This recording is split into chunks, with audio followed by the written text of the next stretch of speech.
Hello my dear ladies and gentlemen, நாம் இன்னைக்கு எந்த வீடியோட ஒரு ரியாக்ஷன் பார்க்க போகிறோம் அப்படின்னா, நம்ம ராம் சரண் சாரோட நடிப்பில் ஒரு படம் வந்து வரப்போகுது. படத்தோட பேர் வந்து பெட்டி.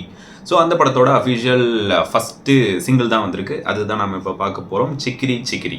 ஸோ இந்த பாட்டு வந்து ஏஆர் ரஹ்மான் சார் பண்ணியிருக்காரு. அதுக்கப்புறம் வந்து யார் பாடியிருக்காங்கன்னா, மோஹித் சௌதன் அப்படின்றவர் பாடியிருக்காரு. லிரிக்ஸ் வந்து யார் அப்படின்னா ரக்யூப் அலாம் அவர் தான் வந்து லிரிக் பண்ணியிருக்காரு. அதுக்கப்புறம் இது வந்து எப்போ ரிலீஸ் ஆகுது அப்படின்னா 27th March 2026, அடுத்த வருஷம் மார்ச்சில். இந்த படத்தில் யார் யார் நடிக்கிறாங்கன்னா, மெகா பவர் ஸ்டார், குளோபல் ஸ்டார்னு வச்சுருந்தாங்க RRRல இல்லை, இதில் வந்து mega power star Ram Charan sir, அதுக்கப்புறம் ஜான்வி கபூர் நடிக்கிறாங்க, நான் சொல்கிறேன். அதுக்கப்புறம் சிவராஜ்குமார், அதுக்கப்புறம் ஜெகபதி பாபு சார் நடிக்கிறாங்க, அப்புறம் திவ்யேனு சர்மா. ஓகே, அவ்வளோதான். டெக்னிக்கல் க்ரூ வந்து written and directed by Uchi Babu Sana. Okay, அதுக்கப்புறம் music director AR Rahman sir, DOP வந்து ரத்னவேலு சார் பண்ணுறாங்க, editor Naveen Nooli. Okay, so பார்க்கலாம். அண்ட் இந்த பாட்டோட கோரியோகிராஃபி யாருன்னா நம்ம ஜானி மாஸ்டர் பண்ணுறாரு. ஓகே, 3, 2, 1. இதை குறித்து பேச வேண்டியது கொஞ்சம் நிறைய இருக்குது, இது முடிச்சுட்டு பேசலாம். 3, 2, 1 கோ.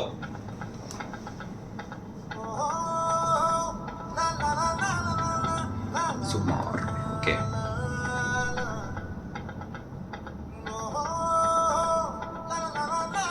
லொக்கேஷன் செம்மையாக இருக்குல்ல. ஆனால் இது சிஜியா இல்லை ஒரிஜினல்னு தெரியலையே. இப்போல்லாம் எது ஒரிஜினல் எது சிஜின்னு கண்டுபிடிக்க முடியும். நல்லா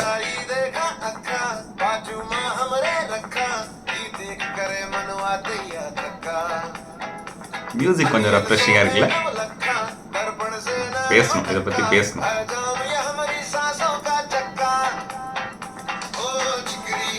ஏய், நைஸ் ஸ்டெப்.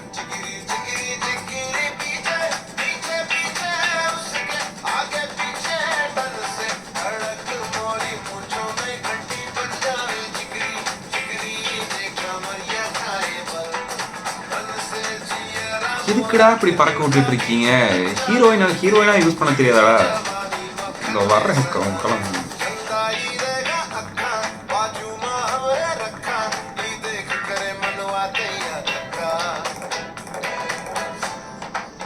ஏய், தலைவன் வந்துட்டாயா? நல்லா இருக்குல்ல அந்த flute. Mohit Chauhan, hello Johnny master.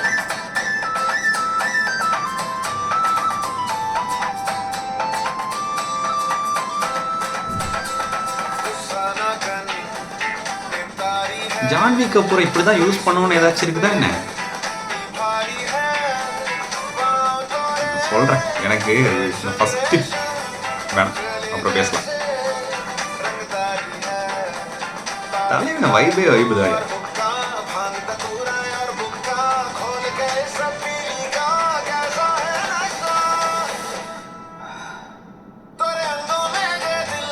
அதெல்லாம் பார்க்கும்போது தான் லைட்டாக காண்டு கடுப்பாகுது.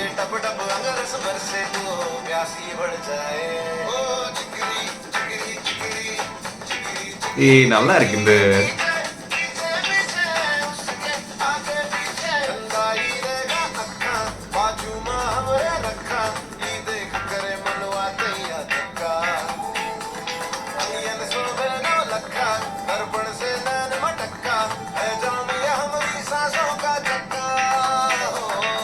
நல்லா இருக்கு.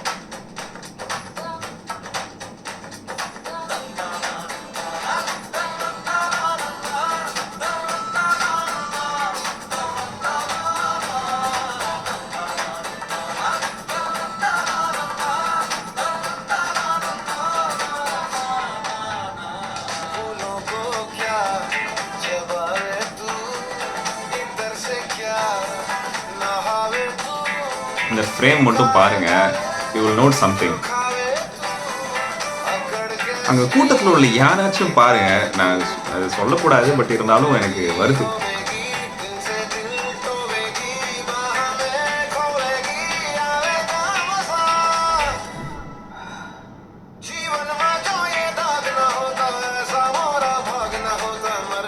நல்லா இருக்கு இந்த ஃப்ரேம், செம்மையா இருக்கு.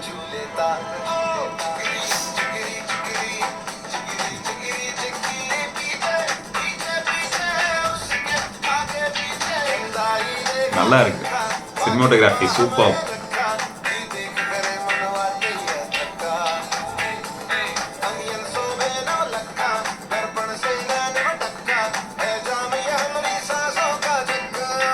இன்ஸ்டன்ட் வைப் இல்லை இந்த பாட்டு.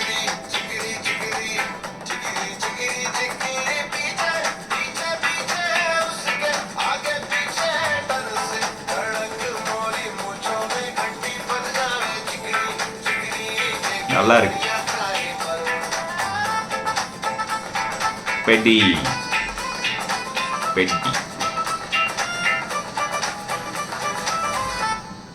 Nice, super song. ஒரு இன்ஸ்டன்ட் ஹிட்டு, கன்ஃபார்மாக இன்ஸ்டன்ட் ஹிட்டு தான் ஏஆர் ரஹ்மான் சார்கிட்ட இருந்து. அண்ட் சூப்பராக இருக்குது பாட்டு, எனக்கு ரொம்ப பிடிச்சிருந்தது. விஷுவல்ஸாகவும் சரி அண்ட் பாட்டாகவும் சரி, அது வந்து ஒரு இன்ஸ்டன்ட் ஹிட் அண்ட் ஒரு விஷுவல் கேட்சியாக இருக்குல்ல. ஸோ ரொம்பவே நல்லா இருக்குது பாட்டு. அதை பற்றி அந்த ஜதி தாளம்லாம் நம்மளுக்கு தெரியாது, கேட்டோன்னு பிடிச்சிருக்கு, அவ்வளோதான் மை ஒப்பீனியன். அதுக்கப்புறம் என்ன சொல்லணும்னு நினச்சிட்டு இருந்தேன் அப்படின்னா, இந்த ஜான்வி கபூரோட ஃபஸ்ட்டு லுக் போஸ்டர் இருந்தது. அதில் வந்து ட்ரெஸ்ஸிங் தெரியும்ல, கமர்ஷியல் ஃபிலிம் அப்படின்னோடனே நம்ம இப்படி தான் நினைப்போம் அப்படின்னு சொல்லிட்டு கொடுக்குறது. பாட்டுலையுமே பாருங்கள், எனக்கு சுத்தமாக அது பிடிக்கல. அது வந்து அவங்க பர்சனல் லைஃபு அவங்க போடுறாங்க, பிகினியில் போடுறாங்க, இல்லை இன்ஸ்டாவில் அதை போஸ்ட் பண்ணுறாங்க அப்படின்னா தட்ஸ் தேர் பர்சனல். அதை பற்றி நம்ம கொஸ்டின் கேட்குறதுக்கே கிடையாது. பட் ஒரு படத்தில் எடுக்கும்போது ஒரு பொண்ணை ஒரு ஒரு ஒரு செக்ஸி டாலாக மட்டும் யூஸ் பண்ணுறதுக்கு எப்படி அது முடியுது அப்படின்னு தெரில. அதாவது அவங்க 100 கோடி 200 கோடி கொடுத்து கூப்பிட்டு வர அந்த ஆக்டர் மேலே இல்லாத ஒரு நம்பிக்கை, அவங்க ஸ்கிரிப்ட் மேலே இல்லாத ஒரு நம்பிக்கை, இல்லை அவங்களோட ஒரு மேக்கிங் மேலே இல்லாத ஒரு நம்பிக்கை, இது எல்லாத்தையும் இது மேலே எந்த நம்பிக்கையும் இல்லாமல் ஒரு ஹீரோயினை வந்து நம்ம செக்ஸியாக கான்ஸ்டா போதும் அப்படின்றது மேலே எப்படி ஒரு நம்பிக்கை வருது அப்படின்னு சத்தியமாக தெரியல, புரிய மாட்டேங்குது. அது ஜான்வி கபூர் அப்படின்னு வரும்போது ரீசெண்டாக அவங்களோட நிறைய படங்கள் பார்த்தோம்னா ஜஸ்ட் ஒரு செக்ஸி டாலாக தான் நடிச்சிட்டு இருக்காங்களே தவிர எதுவுமே வந்து ஒரு ஒரு கண்டென்ட் ஓரியன்டா இல்லை ஒரு ஸ்ட்ராங்கான பைவட் ரோலாக நடிக்கவே இல்லை. ஏன்னா இவங்களோட ப்ரீவியஸ் ஃபிலிம் பார்த்தீங்க அப்படின்னா தெரியும், மிலி அப்படின்னு ஒரு படம் வந்தது. அது வந்து மலையாளத்தில் ஹெலன் அப்படின்னு ஒரு படம் வந்திருந்தது, அது சர்வைவல் த்ரில்லர். அந்த படத்தோட அஃபிஷியல் ரீமேக். அந்த படத்துலலாம் பார்த்தீங்கன்னா ஒரு சீட்டேஜ் த்ரில்லர்னு கொடுத்துருப்பாங்க. அதில் அவங்க மட்டும்தான் இருப்பாங்க, அந்த கதையை ஹோல்டு பண்ணி கொண்டு போவாங்க. அந்த அளவுக்கு நடிக்கக்கூடிய ஒரு பர்ஃபெக்டான ஆக்ட்ரஸ். அவங்கள இப்படி ஒரு மட்டமான ஒரு விதத்தில் யூஸ் பண்ணும்போது ஒரு மாதிரி டென்ஷன் ஆகுது.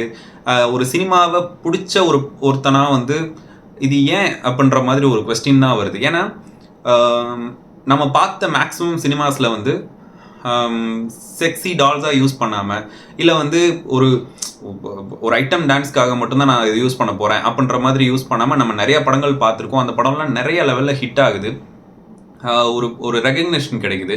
பட் இதில் என்ன கிடைக்குது அப்படின்னு சத்தியமாக எனக்கு தெரில. இல்லை டைரக்டர்ஸ் வந்து ஆடியன்ஸ் மேலே அப்படி ஒரு கருத்து வச்சுருக்காங்களா அப்படின்னு தெரில. இவங்களுக்குலாம் வந்து இந்த மாதிரி ஒரு ஆளை கூப்பிட்டு வந்து நம்ம இப்படி ஆட வச்சோம் அப்படின்னா தியேட்டருக்கு ஈஸியாக இழுத்துடலாம் அப்படின்னா எனக்கு அது சுத்தமாக புரியல.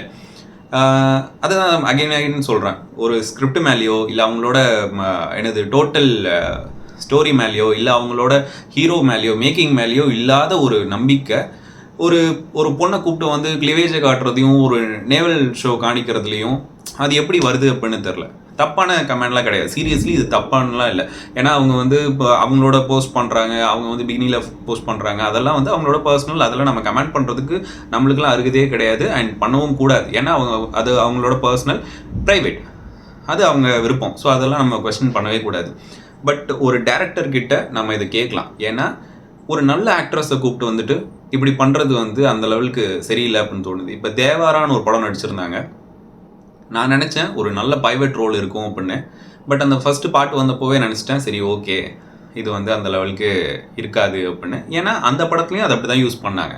அண்டு சரி இங்கே தான் இப்படி யூஸ் பண்ணுறாங்க, அங்கே ஒரு வேளை பாலிவுட் சைடில் இவங்களை நல்லா தெரிஞ்சு ரொம்ப சூப்பராக யூஸ் பண்ணுவாங்க அப்படின்னு பார்த்தா அங்கேயும் அப்படி தான் யூஸ் பண்ணுறாங்க. இல்லை இவங்க சூஸ் பண்ணக்கூடிய ஸ்கிரிப்ட் அப்படி இருக்கா அப்படின்லாம் எனக்கு தெரியாது. எனக்கு என்ன அப்படின்னா ஒரு ஆக்ட்ரஸ், ஒரு பொட்டென்ஷியல் இருக்கிற ஆக்ட்ரஸ் அப்படின்றப்போ இப்படி யூஸ் பண்ணுமா? ஒரு ஹீரோக்கு ஈக்குவலான இம்பார்ட்டன்ஸான ஒரு ரோல் கொடுக்க முடியாதா? இல்லை எழுத முடியாதா? ஏன் எழுதுறதுக்கு இங்கே ஆள் கம்மியா அப்படின்ற மாதிரி எனக்கு ஒரு ஃபீல் இருந்துக்கிட்டே இருக்குது. ஈவன் ஃபர்ஸ்ட் லுக் போஸ்டர் கூட, அவங்களோட ஃபர்ஸ்ட் லுக் போஸ்டர் இப்போது இது ஒரு ஹீரோவோட ஃபர்ஸ்ட் லுக் போஸ்டர்னால் எப்படி ரிலீஸ் பண்ணுறாங்க, செம மாசாக ரொம்ப கிளியராக இதுதான் அப்படின்னு சொல்லி ரிலீஸ் பண்ணுறாங்கல்ல. ஒரு ஃபீமேல் லீட் அப்படின்றப்போ அவங்களுக்கு ஒரு இம்பார்ட்டன்ஸ் கொடுக்குற மாதிரியே இல்லை.